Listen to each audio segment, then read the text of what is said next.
Hello guys, ni Foka wa Bungoma mwenyewe manze. Niliuza shamba juu ya mrembo anaitwa Sara. Nikakimbia Nairobi. Saizi nimehangaikia Nairobi manze.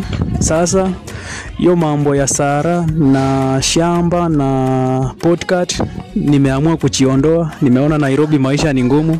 Sasa saa hii manze nilikaa chini nikafikiria, nika-advisiwa na wazee watatu hivi wanne, wakaniambia sasa Foka, kitu yenye utafanya saa hizi ni kufungua tu ka side hustle. Sasa saa hii mimi ni content creator na chapa YouTube content creator.